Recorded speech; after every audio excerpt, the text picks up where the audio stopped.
Hi friends, എല്ലാവർക്കും Ajitha simple ഇംഗ്ലീഷിലേക്ക് സ്വാഗതം. ഞാൻ അജിത ശിവറ. ഇന്ന് നമ്മൾ നമ്മുടെ ഡെയിലി ലൈഫിൽ യൂസ് ചെയ്യുന്ന കുറച്ച് സെൻറ്റൻസസ്, അതായത് ഞാൻ പഠിക്കുകയാണ്, ഞാൻ എഴുതുകയാണ്, ഞാൻ വായിക്കുകയാണ്, ഇങ്ങനെ നടന്നുകൊണ്ടിരിക്കുന്നൊരു കാര്യം കുറച്ച് സിമ്പിൾ റൂൾസ് ഉപയോഗിച്ചുകൊണ്ട് എങ്ങനെ പറയാം എന്നാണ് നോക്കാൻ പോകുന്നത്. ക്ലാസ്സിന് അവസാന ഭാഗം ഞാൻ കുറച്ച് കാര്യങ്ങൾ പറയുന്നുണ്ട്, അതുകൊണ്ട് വീഡിയോ സ്കിപ്പ് ചെയ്യാതെ കാണണേ. ഒരിക്കൽ കൂടി സ്വാഗതം. പോകാം ക്ലാസ്സിലേക്ക്. ഇപ്പോൾ നടന്നുകൊണ്ടിരിക്കുന്ന ഒരു കാര്യം എങ്ങനെ ഈ സിമ്പിൾ റൂൾ ഉപയോഗിച്ചുകൊണ്ട് പറയാം എന്ന് നോക്കാം. നമ്മുടെ റൂൾ എന്താണെന്നറിയോ? I am plus verb plus ING. Verb എന്താണെന്നറിയാലോ? ഓടുക, ചാടുക, കുളിക്കുക, കുടിക്കുക, എല്ലാം തന്നെ നമ്മൾ ചെയ്യുന്ന എല്ലാ പ്രവൃത്തികളും വേർബുകളാണ്. അപ്പോൾ നമുക്ക് നോക്കാം കുറച്ച് സെൻറ്റൻസസ്. ഇപ്പോൾ ഒരാൾ വന്ന് എൻ്റെ അടുത്ത് ചോദിക്കുകയാണ്, നിങ്ങൾ എന്താണ് ചെയ്യുന്നത്? ഞാൻ പഠിപ്പിക്കുകയാണ്. ഞാൻ പഠിപ്പിക്കുകയാണെന്ന് എങ്ങനെയാണ് നമ്മൾ ഇംഗ്ലീഷിൽ പറയുന്നത്? I am teaching. ടീച്ച് എന്നാൽ പഠിപ്പിക്കുക അല്ലേ? അപ്പോൾ ഞാൻ പഠിപ്പിക്കുകയാണ്. I am teaching. ഞാൻ പഠിപ്പിക്കുകയാണ്. പഠിപ്പിക്കുകയാണെന്ന് ഞാൻ പറഞ്ഞു. ഞാൻ എന്താണ് പഠിപ്പിക്കുന്നത്? ഞാൻ ഇംഗ്ലീഷാണ് പഠിപ്പിക്കുന്നത് എന്ന് എങ്ങനെ പറയും? I am teaching English. ഞാൻ ഇംഗ്ലീഷ് പഠിപ്പിക്കുകയാണ്. നിങ്ങൾ ഭക്ഷണം കഴിച്ചുകൊണ്ടിരിക്കുന്ന സമയത്ത് പെട്ടെന്നാണ് ഒരാൾ അങ്ങോട്ട് വരുന്നത്. നിങ്ങൾ എന്താണ് ചെയ്യുന്നത് എന്നവർ ചോദിക്കുന്നു. ഞാൻ കഴിക്കുകയാണ് എന്ന് നിങ്ങൾ പറയുന്നു. ഇതെങ്ങനെയാണ് നമ്മൾ ഇംഗ്ലീഷിൽ പറയുന്നത്? ഞാൻ കഴിക്കുകയാണ്. കഴിക്കുക എന്നുള്ളതിന് ഈറ്റ് അല്ലേ? ഞാൻ കഴിക്കുകയാണ്. I am eating. ഞാൻ കഴിക്കുകയാണ്. ഞാൻ കഴിക്കുകയാണെന്ന് പറഞ്ഞു അല്ലേ? ഞാൻ എന്താണ് കഴിക്കുന്നത്? ഞാൻ ചിക്കനാണ് കഴിക്കുന്നത്. ഇതെങ്ങനെ പറയും? I am eating chicken. ഞാൻ ചിക്കൻ കഴിക്കുകയാണ്. അമ്മ മോൻ്റെ അടുത്ത് ചോദിക്കുകയാണ്, നീ എന്താണ് അവിടെ ചെയ്യുന്നത്? മോൻ പറയാണ്, ഞാൻ പഠിക്കുകയാണ്. പഠിക്കുക എന്നുള്ളതിന് എന്താണ് പറയുന്നത് ഇംഗ്ലീഷിൽ? സ്റ്റഡി പഠിക്കുക. ഞാൻ പഠിക്കുകയാണ്. I am studying. ഞാൻ പഠിക്കുകയാണ്. പഠിക്കുകയാണെന്ന് പറഞ്ഞു അല്ലേ? എന്താണ് പഠിക്കുന്നത്? ഞാൻ ഇംഗ്ലീഷാണ് പഠിക്കുന്നത്. ഞാൻ ഇംഗ്ലീഷ് പഠിക്കുകയാണ് എന്നെങ്ങനെ പറയും? Am studying English. ഞാൻ ഇംഗ്ലീഷ് പഠിക്കുകയാണ്. ഇനി നമുക്ക് ഞാൻ പഠിക്കുന്നില്ല, ഞാൻ എഴുതുന്നില്ല, ഞാൻ കളിക്കുന്നില്ല, ഇങ്ങനെ ഞാനൊരു കാര്യം ചെയ്യുന്നില്ല എന്ന് പറയണം. അതെങ്ങനെയാണ്? അതിന് നമ്മൾ നോട്ട് ചേർത്താൽ മതി. അതെവിടെയാണ് ചേർക്കേണ്ടത്? നമുക്ക് നോക്കാം. ഇവിടെ നമ്മൾ ഐ ആം എന്ന് കഴിഞ്ഞതിന് ശേഷമാണ് നോട്ട് ചേർക്കേണ്ടത്. അമ്മ ചോദിക്കുകയാണ് വീണ്ടും, നീ എവിടെ എന്താ ചെയ്യണത്? നീ പഠിക്കുകയാണോ? മോൻ പറയാണ്, ഞാൻ പഠിക്കുന്നില്ല. അപ്പോൾ ഇതെങ്ങനെയാണ് നമ്മൾ പറയുക? ഞാൻ പഠിക്കുന്നില്ല. Am not studying. എങ്ങനെ പറയും? I am not studying. ഞാൻ പഠിക്കുന്നില്ല. സ്റ്റഡി പഠിക്കുക എന്നാണ് അല്ലേ? നോട്ട് എവിടെയാണ് നമ്മൾ ചേർത്തത്? ഐ ആം കഴിഞ്ഞിട്ട്. I am not studying. ഞാൻ പഠിക്കുന്നില്ല. ഇനി നിങ്ങളുടെ കുട്ടിയുടെ അടുത്ത് നീ എഴുതുകയാണോ എന്ന് ചോദിക്കുകയാണ്. അപ്പോൾ കുട്ടി പറയാണ്, ഇല്ല, ഞാൻ എഴുതുന്നില്ല. ഇതെങ്ങനെ പറയും? ഞാൻ എഴുതുന്നില്ല. I am not writing. Write എന്നാൽ എഴുതുക അല്ലേ? I am not writing. ഞാൻ എഴുതുന്നില്ല. ഞാൻ എഴുതുന്നില്ല. നിങ്ങളുടെ കുട്ടിയുടെ അടുത്ത് ഫുഡ് ഇപ്പോൾ കഴിക്കുന്നുണ്ടോ എന്ന് ചോദിക്കുകയാണ്. അപ്പോൾ കുട്ടി പറയാണ്, ഇല്ല, ഞാൻ കഴിക്കുന്നില്ല. ഇതെങ്ങനെയാണ് പറയുന്നത്? ഞാൻ കഴിക്കുന്നില്ല. I am not eating. ഞാൻ കഴിക്കുന്നില്ല. ഈറ്റ് കഴിക്കുക. ഞാനൊരു കാര്യം ചെയ്യുന്നില്ല എന്ന് പറയുന്നതിന് വേണ്ടിയിട്ട് ഐ ആം എന്ന് പറഞ്ഞതിന് ശേഷം നോട്ട് ചേർത്ത് വേർബിൻ്റെ ING ഫോം കൂടെ ചേർത്താൽ മതിയാവും. I am not writing. ഞാൻ എഴുതുന്നില്ല. I am not reading. ഞാൻ വായിക്കുന്നില്ല. I am not eating. ഞാൻ കഴിക്കുന്നില്ല. I am not playing. ഞാൻ കളിക്കുന്നില്ല. ഇങ്ങനെ ഇതുവരെ നമ്മൾ മനസ്സിലാക്കിയത് ഞാൻ ഒരു കാര്യം ചെയ്യുന്നു, ഞാൻ ചെയ്യുന്നില്ല അല്ലേ? I am studying, I am not studying, ഇങ്ങനെയല്ലേ നമ്മൾ മനസ്സിലാക്കിയത്. എന്നാൽ നമുക്ക് ഇനി മറ്റുള്ള സബ്ജക്റ്റുകളും വെച്ചിട്ട് എങ്ങനെയാണത് പറയാമെന്ന് നോക്കാം. ഐ വരുമ്പോൾ നമ്മളെപ്പോഴും ആം ആണ് യൂസ് ചെയ്യേണ്ടത്. I am. യോ, വി, ദേ എന്നിവ വരുമ്പോൾ നമ്മളവിടെ ആർ ആണ് യൂസ് ചെയ്യേണ്ടത്. എന്നാൽ ഹി, ഷീ, ഇറ്റ് എന്നിവ വരുമ്പോൾ നമ്മളവിടെ എന്താണ് യൂസ് ചെയ്യേണ്ടത്? ഈസ് ആണ് യൂസ് ചെയ്യേണ്ടത്. അതായത് you are, we are, they are, he is, she is, it is എന്നിങ്ങനെ. അപ്പം നമുക്ക് കുറച്ച് എക്സാമ്പിൾസ് നോക്കാം. നിങ്ങളുടെ ഫ്രണ്ടുമായി പാർക്കിലൂടെ നടക്കുകയാണ്. അവിടെ കുറച്ച് കുട്ടികൾ കളിക്കുകയാണ്. അപ്പോൾ ഫ്രണ്ട് ചോദിക്കുകയാണ്, അവരവിടെ എന്താ ചെയ്യുന്നത്? അവരവിടെ കളിക്കുകയാണ് എന്ന് പറയുന്നു. അതെങ്ങനെയാണ് നമ്മൾ ഇംഗ്ലീഷിൽ പറയുക? They are playing. They are playing. അവർ കളിക്കുകയാണ്. They are playing. അവർ കളിക്കുകയാണ്. അവർ കളിക്കുകയാണെന്ന് നമ്മൾ പറഞ്ഞു അല്ലേ? അവരെന്താ കളിക്കുന്നത്? അവർ ഫുട്ബോളാണ് കളിക്കുന്നത്. അപ്പോൾ അതെങ്ങനെ നമ്മൾ പറയുക? They are playing football. They are playing football.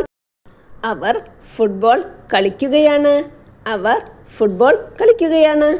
അവർ കളിക്കുന്നില്ല. ഇതെങ്ങനെ പറയും? They are not playing. അവർ കളിക്കുന്നില്ല. They aren't playing. അവർ കളിക്കുന്നില്ല.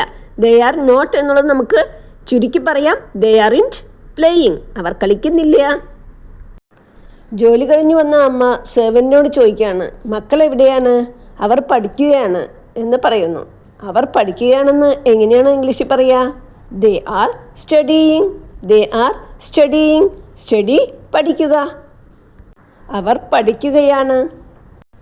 അവർ പഠിക്കുന്നില്ല എന്നാണ് പറയേണ്ടതെങ്കിലോ? They aren't studying. They aren't studying. They are not studying എന്നത് ചുരുക്കി നമുക്ക് ദേ ആർ ഇൻറ്റ് സ്റ്റഡിയിങ് എന്ന് പറയാം. നിങ്ങളും നിങ്ങളുടെ സുഹൃത്തുക്കളും കളിക്കുകയാണ്. അപ്പോൾ അമ്മ ഫോൺ ചെയ്ത് ചോദിക്കുന്നു, നിങ്ങൾ അവിടെ എന്താ ചെയ്യുന്നത്? ഞങ്ങൾ കളിക്കുകയാണ്. ഞങ്ങൾ കളിക്കുകയാണെന്ന് എങ്ങനെയാണ് ഇംഗ്ലീഷിൽ പറയുക? We are playing. We are playing. We എന്നാൽ ഞങ്ങൾ. പ്ലേ കളിക്കുക എന്ന് നിങ്ങൾക്കറിയാം അല്ലേ? അപ്പോൾ നമ്മൾ ING ചേർത്തുകൊണ്ട് പറയുമ്പോൾ വി ആർ പ്ലേയിങ്. കളിക്കുകയാണെന്ന് പറഞ്ഞു. എന്താണ് കളിക്കുന്നത്? ഞങ്ങൾ ക്രിക്കറ്റ് കളിച്ചുകൊണ്ടിരിക്കുകയാണ്, അല്ലെങ്കിൽ ഞങ്ങൾ ക്രിക്കറ്റ് കളിക്കുകയാണ്. ഇതെങ്ങനെ പറയും? We are playing cricket. We are playing cricket. ഞങ്ങൾ ക്രിക്കറ്റ് കളിക്കുന്നില്ല എന്നിങ്ങനെ പറയും? We aren't playing cricket. We are not playing cricket എന്നുള്ളത് ചുരുക്കി we aren't playing cricket എന്ന് പറയാം. We aren't playing cricket. ഞങ്ങൾ ക്രിക്കറ്റ് കളിക്കുന്നില്ല. നിങ്ങൾ ലൈബ്രറിയിൽ പുസ്തകം വായിച്ചുകൊണ്ടിരിക്കുകയാണ്. അപ്പോൾ മറ്റൊരാൾ വന്ന് ചോദിക്കുകയാണ്, നിങ്ങളെവിടെ എന്താ ചെയ്യുന്നത്? ഞങ്ങൾ വായിക്കുകയാണ്. ഞങ്ങൾ വായിക്കുകയാണെന്ന് എങ്ങനെയാണ് ഇംഗ്ലീഷിൽ പറയുക? We are reading. We are reading. Read വായിക്കുക. ഞങ്ങൾ വായിക്കുകയാണ്. V are reading. വായിക്കുകയാണെന്ന് പറഞ്ഞു അല്ലേ? എന്താണ് വായിക്കുന്നത്? ഞങ്ങളൊരു കഥാപുസ്തകം വായിക്കുകയാണ്. ഇതെങ്ങനെ ഇംഗ്ലീഷിൽ പറയും? We are reading a story book. We are reading a story book. ഞങ്ങൾ വായിക്കുന്നില്ല എന്നെങ്ങനെ പറയും? We are not reading. We aren't reading എന്നാണ് നമ്മൾ ചുരുക്കി പറയുന്നത്. We aren't reading. ഞങ്ങൾ വായിക്കുന്നില്ല. ഞങ്ങൾ പുസ്തകങ്ങൾ വായിക്കുന്നില്ല. ഇതെങ്ങനെ പറയും? We aren't reading books. We aren't reading books. മോളോട് അമ്മ ചോദിക്കുകയാണ്, പരീക്ഷയാണ്, നിനക്കൊന്നും പഠിക്കാനില്ലേ? ആ സമയം അവൾ ഫോണിൽ കളിക്കുകയാണ്. അവൾ ഫോണിൽ കളിക്കുകയാണ്. ഇതെങ്ങനെ നമ്മൾ ഇംഗ്ലീഷിൽ പറയും? She is playing on the phone. She is playing on the phone. ഇവിടെ നമ്മൾ ഷീ വന്നപ്പോൾ എന്താണ് യൂസ് ചെയ്തത്? ഈസ് എന്നതാണ് യൂസ് ചെയ്തത് അല്ലേ? ഷീ എന്നാൽ അവൾ. അവൾ ഫോണിൽ കളിക്കുകയാണെന്ന് പറയാനായിട്ട് she is playing on the phone എന്നാണ് പറയുക. ഇനി അവൾ ഫോണിൽ കളിക്കുന്നില്ല എന്നാണ് പറയേണ്ടതെങ്കിലോ? She is not playing on the phone. She isn't playing on the phone. അമ്മ മോളുടെ അടുത്ത് ചോദിക്കുകയാണ്, അവനെവിടെ? ആ സമയം അവൻ ഉറങ്ങുകയാണ് എന്ന് മോള് പറയാണ്. അവൻ ഉറങ്ങുകയാണ് എന്ന് എങ്ങനെയാണ് പറയുക? He is sleeping. He is sleeping. Sleep എന്നാൽ ഉറങ്ങുക. അപ്പോൾ അവൻ ഉറങ്ങുകയാണെന്ന് പറയാൻ ഹി ഈസ് സ്ലീപ്പിംഗ്. അവൻ ഉറങ്ങുന്നില്ല എന്ന് പറയാൻ he isn't sleeping. He is not sleeping എന്നുള്ളത് ചുരുക്കി നമുക്ക് പറയാം ഹി ഈസിൻറ്റ് സ്ലീപ്പിംഗ്. അവൻ ഉറങ്ങുന്നില്ല. നമ്മുടെ നായക്കുട്ടി എന്തിയെ എന്ന് അമ്മ മോളുടെ അടുത്ത് ചോദിക്കുകയാണ്. അത് കുരയ്ക്കുകയാണ്. അത് കുരയ്ക്കുകയാണ് എന്ന് നമ്മൾ എങ്ങനെയാണ് ഇംഗ്ലീഷിൽ പറയുക? It's barking. It's barking. Bark കുരയ്ക്കുക. അത് കുരയ്ക്കുന്നില്ല എന്ന് പറയാൻ നമുക്കറിയാം നോട്ട് ചേർത്താൽ മതി അല്ലേ. അതപ്പോൾ ഇങ്ങനെയാണ് it's not barking. It's not barking, അത് കുരയ്ക്കുന്നില്ല. ഇതുപോലെ ഒരാളുടെ പേര് പറയുമ്പോഴും നമ്മൾ ഈസാണ് യൂസ് ചെയ്യേണ്ടത്. ഇപ്പോൾ ബാലു ഈസ് റൈറ്റിംഗ്, ബാലു എഴുതിക്കൊണ്ടിരിക്കുകയാണ് അല്ലെങ്കിൽ ബാലു എഴുതുകയാണ് എന്നാണ് അർത്ഥം. ഇനി 2 പേരുണ്ടെങ്കിലോ അവിടെ നമ്മൾ യൂസ് ചെയ്യേണ്ടത് ആർ ആണ്. Are. Balu and Ravi are reading. 2 പേരും വായിക്കുകയാണ് എന്ന് പറയാനായിട്ട് ആറാണ് നമ്മൾ യൂസ് ചെയ്യേണ്ടത്. ഇനി നിങ്ങളിപ്പോൾ എന്താ ചെയ്തുകൊണ്ടിരിക്കുന്നത്? നിങ്ങളിപ്പോൾ എൻ്റെ വീഡിയോ കണ്ടുകൊണ്ടിരിക്കുകയാണ്, എൻ്റെ വീഡിയോ കാണുകയാണ്. നിങ്ങൾ എൻ്റെ വീഡിയോ കണ്ടുകൊണ്ടിരിക്കുകയാണ് അല്ലെങ്കിൽ നിങ്ങൾ എൻ്റെ വീഡിയോ കാണുകയാണെന്ന് എങ്ങനെയാണ് ഇംഗ്ലീഷിൽ പറയുക? You are watching my video. You are watching my video. Watch, കാണുക. നിങ്ങളെൻ്റെ വീഡിയോ കാണുന്നില്ല, ഇതെങ്ങനെയാണ് പറയുക? You aren't watching my video. You aren't watching my video. നിങ്ങളെൻ്റെ വീഡിയോ കാണുന്നില്ല. അപ്പോൾ ഇന്നത്തെ ക്ലാസ്സിൽ നമ്മൾ എന്താണ് പഠിച്ചത്? നടന്നുകൊണ്ടിരിക്കുന്ന കാര്യം എങ്ങനെ ഇംഗ്ലീഷിൽ പറയാം, അതും ഓരോ സബ്ജക്റ്റ് വെച്ചുകൊണ്ട്. ഐ എന്ന സബ്ജക്റ്റ് വരുമ്പോൾ നടന്നുകൊണ്ടിരിക്കുന്ന ഒരു കാര്യം ഇംഗ്ലീഷിൽ പറയുന്നതിന് വേണ്ടി നമ്മൾ am plus verb plus ING ആണ് യൂസ് ചെയ്യേണ്ടത്. യു, വി, ദേ, അതുപോലെ ഒന്നിൽ കൂടുതൽ ആളുകളുണ്ടെങ്കിൽ അവിടെ നമ്മൾ are plus verb plus ING ആണ് യൂസ് ചെയ്യേണ്ടത്. He, she, it. അതുപോലെ ഒരു വ്യക്തിയെക്കുറിച്ചോ ഒക്കെ പറയുമ്പോൾ നമ്മൾ is plus verb plus ING അതാണ് നമ്മൾ യൂസ് ചെയ്യേണ്ടത്. നിങ്ങൾക്ക് ഞാനിടുന്ന വീഡിയോസിൻ്റെ വർക്ക്ഷീറ്റ്സ് വേണമെങ്കിൽ എൻ്റെ വാട്സപ്പ് നമ്പർ ഞാൻ ഡിസ്ക്രിപ്ഷൻ ബോക്സിൽ കൊടുക്കുന്നതായിരിക്കും. ക്ലാസ്സുകളെക്കുറിച്ചുള്ള നിങ്ങളുടെ അഭിപ്രായം കമൻറ്റിലൂടെ അറിയിച്ച ശേഷം വാട്സപ്പ് മെസ്സേജ് അയച്ചാൽ നിങ്ങൾക്ക് നേരിട്ട് വർക്ക്ഷീറ്റ് അയച്ചു തരുന്നതാണ്. ഇത് തികച്ചും ഫ്രീ ആണ്. ഇത്രയും സമയം എൻ്റെ ക്ലാസ്സുകൾ ക്ഷമയോടെ കേട്ടിരുന്ന നിങ്ങൾക്ക് ഒരുപാട് നന്ദി. ക്ലാസ്സുകൾ ഇഷ്ടമായെങ്കിൽ ലൈക്ക് ചെയ്യാനും കമൻറ്റ് ചെയ്ത് എന്നെ അറിയിക്കാനും മറക്കരുതേ.